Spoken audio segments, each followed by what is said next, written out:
Take your rig to the next level with the MSI B360M Mortar Titanium. Enjoy the connectivity of dual M.2 NVMe slots, front panel USB-C and USB 3. 7-phase power provides stable delivery for 6-core Coffee Lake CPUs, while dual power heatsinks promote optimal cooling for best-in-class performance. Click the link below to learn more. What's going on, guys? Welcome back. Today I am unboxing some 2nd generation Ryzen chips, because right now that's the only thing us tech reviewers can do with these chips. The unboxing embargo has just lifted, but you'll have to wait a little bit longer, just a little bit longer, until our reviews come out. But this is still exciting. This is, of course, as I mentioned, the 2nd generation of Ryzen, the 2000 series, successor to the 1000 series, of course.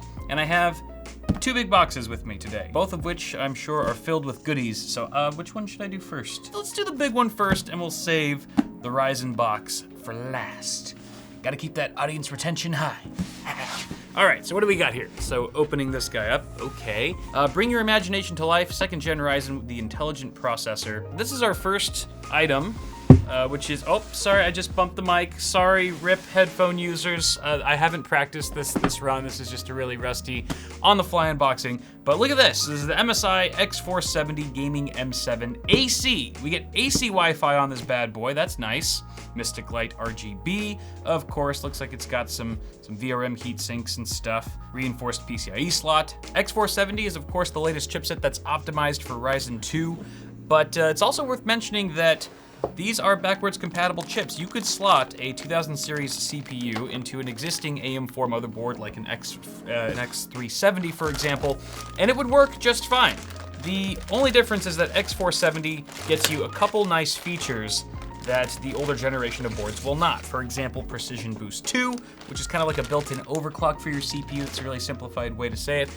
Or XFR 2, which can give your CPU a nice little boost as well. So those are exclusive to the X470 platform. You'll have to upgrade to that if you want to take full advantage of the 2000 series. But here, look at this board. I won't show it off too much because I'm planning to do a build with this board already. It's already on the calendar.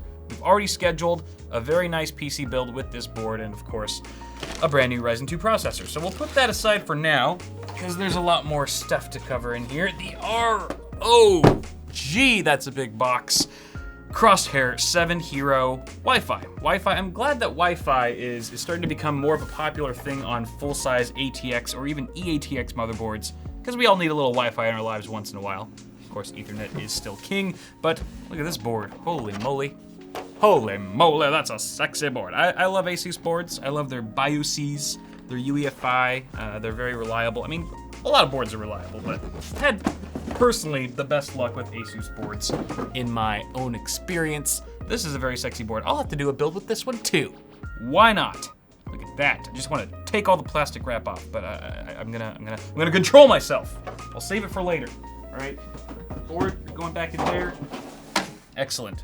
Anything else in here? I can't imagine there's much else that took up. Oh, one more bonus value add. Memory.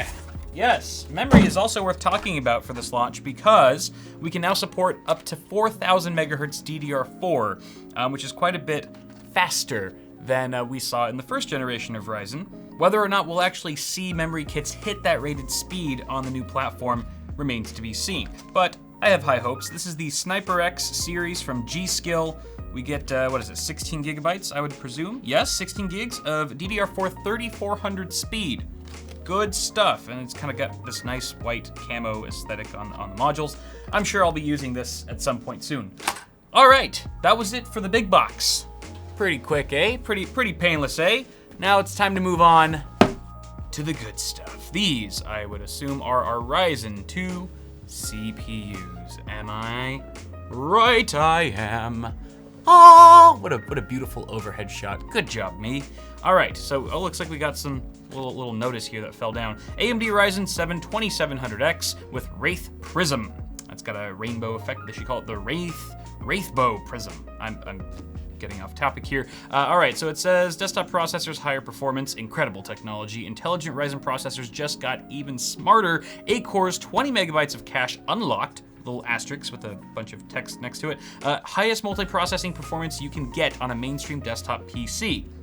I guess we'll see about that. For more information, visit amd.com. No thanks. All right. Ooh, what do we got here? AMD Ryzen 5 2600X and the AMD Ryzen 7 2700X. We gotta go with the Ryzen 5 first. We'll save the best for last, people, as usual. So, oh, you know what? I don't have a box cutter.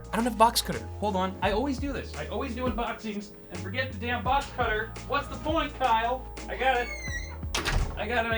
it. In hindsight, I probably shouldn't have been running with this open. Anyway, what do we got here? So, before I unbox this guy, I want to quickly point out that these 2000 series CPUs all have a couple things in common. For one, they're using the Zen Plus core, not to be confused with Zen 2. That's something different entirely. And then we've also got a 12 nanometer process node, down from 14. So essentially we're cramming more transistors into the same space, more or less, which should equate to higher performance. Also keep in mind that these CPUs and any other chips launching this month belong to the consumer level family of 2nd gen Ryzen CPUs, and that does not include 2nd gen Ryzen Pro or 2nd gen Ryzen Threadripper CPUs. Those are launching later, at a later time that I don't even know when those come out. But we could be seeing a staggered launch with mainstream Ryzen, just like we saw with the 1000 series, where we have Ryzen 7 come out first, and then Ryzen 5, followed by Ryzen 3. I think that was the order. So I don't know how they're doing it this year. I would imagine somewhat the same, but I don't know all the things. So I'm cutting this guy open, the Ryzen 5 2600X, of course successor to the Ryzen 5 1600X, very popular CPU. Also makes me wonder, actually, I think did we get confirmed that there will be a Ryzen 5 2600? I mean, I think that's obvious, but I don't know if it was officially stated.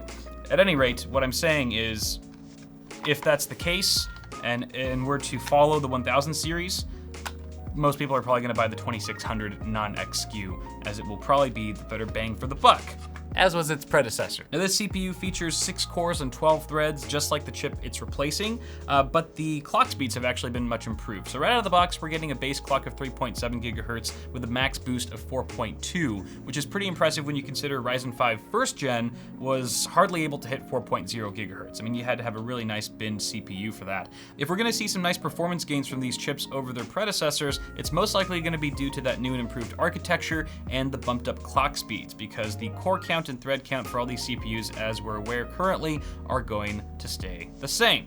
So that is the 2600X Ryzen 5 CPU. We'll put that guy right back in here so you guys don't freak out and have a heart attack. All right, and let's move on to the 2700. Oh God. I don't think there was anything else in there. Nope, we're good. All right, the Ryzen 7 2700X replaces the 1700X with the same 8 cores and 16 threads, but we do of course have higher out-of-the-box frequencies with a 3.7 gigahertz base and 4.3 gigahertz max boost. Would you look at that? That's actually pretty sexy. Maybe we can get a 4.5 gigahertz overclock on this guy. Who even knows? Let's take a look here. We don't know the TDPs of these chips, but if we're going off of the last gen, this is gonna be a 95 or higher watt TDP chip, and the Ryzen 5 2600X that we just looked at would probably be 95-ish as well. Of course, we'll just have to wait and see. Let's pop this sucker open, take a closer look. You know, I don't even know what the point of this is, because it looks exactly the same as all the other Ryzen CPUs on the market for the most part, but there it is. Now I can say I did it, and you can say you saw it. All right, maybe you want a backside. You like that ass. Hey, check them pins out. They're exactly the same pins too. Same layout. Still, Wifey Sauce is giving me a look. I'd like to point out that AMD already confirmed that all the 2000 series chips are going to be using a soldered IHS, whereas Raven Ridge APUs are currently using thermal interface material, which is not as good. Temperatures go way up with TIM. They go way down when it's soldered.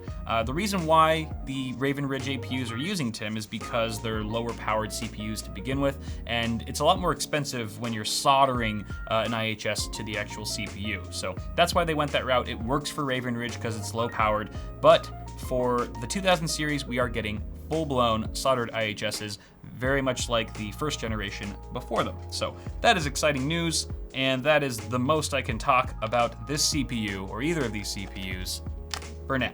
So case closed there. I guess the last thing we can talk about here Wraith Prism. Oh yeah, let's do it. Let's pop this sucker open. What do we got here? Now this is the new cooler from AMD, new stock cooler. All right, let's hope it is cooler in a literal sense. Gotta be careful with that pre-applied Tim right there, just speaking of Tim. From what I can tell, this looks just like the Wraith Max, except it's got a clear fan now, so it gives you additional RGB illumination and all that. It's got a 4-pin PWM connector with a nice black sleeving, same sort of mounting mechanism with a little lever that you pull back, and oh, ow, God, I got my finger in the thermal paste, shit. All right, so what is this? This is a switch. Was there a switch on the Wraith Max? It says L and H, low and high, that either controls the fan speed or perhaps the RGB brightness. I would hope fan speed. That's actually pretty cool. I don't think the Wraith Max had that, did it? I don't know. Doesn't seem like it did, but I could be wrong. And here we've got some ports for the cables that you'll need if you want to light this sucker up with the RGB. But that's it, guys. I've literally unboxed everything I possibly can, and there's nothing left for me to do here. So I'm closing the video out, but that is all to say I'm super excited to be testing the 2000 series. Can't wait to see how they perform. If you guys would like to see my coverage on these beautiful chips, go ahead and get subscribed to the channel so you don't miss a darn thing. Apart from that, guys, toss a like on the video. If you enjoyed it, get subscribed. I already said that. FLOATPLANE, if you'd like to watch my videos a week early without ads, I'll put a link in the description below. Apart from that, thank you guys for tuning in. Have a good one, and I'll see y'all in the next video.